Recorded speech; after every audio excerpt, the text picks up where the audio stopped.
আসসালামু আলাইকুম। আজকে আমি কাতলা মাছ রান্না করব মিষ্টি কুমড়া দিয়ে। দেখুন আমি মিষ্টি কুমড়াকে ছোট ছোট করে পিস করে নিয়েছি। কাতলা মাছটা এখন আমি লবণ আর হলুদ দিয়ে মেখে ভেজে নেব। দেখুন আমি হলুদ আর লবণ দিয়ে মেখে নিচ্ছি মাছটাকে, তারপর আমি একটু তেলে ভেজে নেব।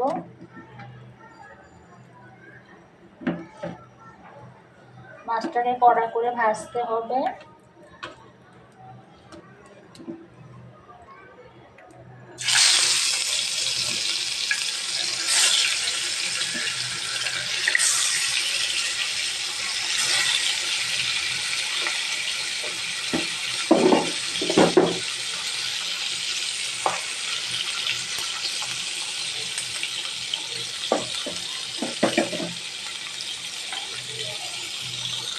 আমি মাছটা তুলে নিয়েছি, এখন আমি পেঁয়াজের কুচি দিয়ে এটাকে ভেজে নেব।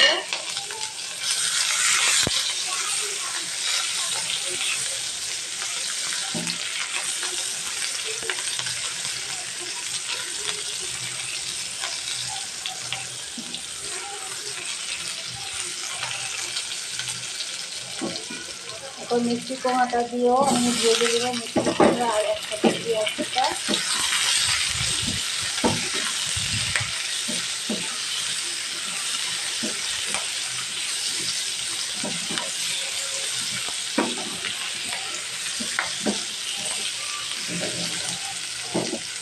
উপর থেকে একটু আদা রসুনের পেস্ট দিয়ে দিচ্ছি।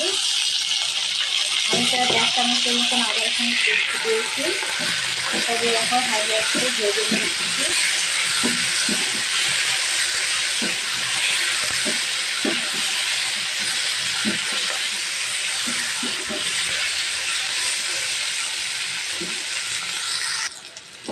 আমার মিষ্টি কুমড়াটা ভাজা হয়ে গেছে, দেখুন কি সুন্দর লালচে কালার আসছে। এখন আমি সব মশলাগুলো একত্রে দিয়ে দিচ্ছি।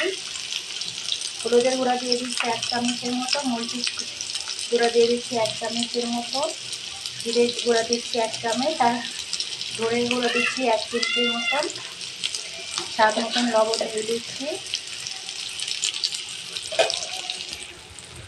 এখন অবস্থা আমি ভালো করে এটাকে কষিয়ে নিচ্ছি।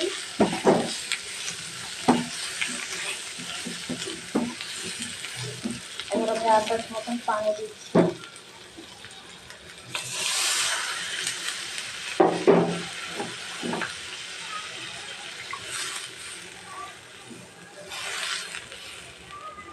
মিষ্টি কুমড়া দিয়ে মাছটা আমি ভুনা করে নেব। আমি মাছটা একটু পরে দিব, আগে মিষ্টি কুমড়া একটু সিদ্ধ হয়ে নিই। এখন আমি ভাজা মাছটা দিয়ে দিচ্ছি।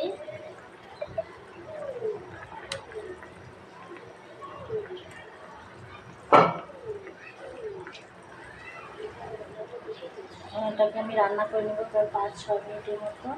হয়ে গেলে নামিয়ে আপনাদেরকে দেখে দেব। সে পর্যন্ত আপনারা অপেক্ষা করুন। দেখুন আমার তরকারিটা হয়ে গেছে, আমি নামিয়ে দেখিয়ে দিলাম আপনাদেরকে। ভিডিওটা যদি ভালো লেগে থাকে লাইক কমেন্ট সাবস্ক্রাইব শেয়ার করবেন, আর কমেন্ট করে জানাবেন আমার ভিডিওটা কেমন হয়েছে। ভালো থাকবেন। আল্লাহ হাফেজ।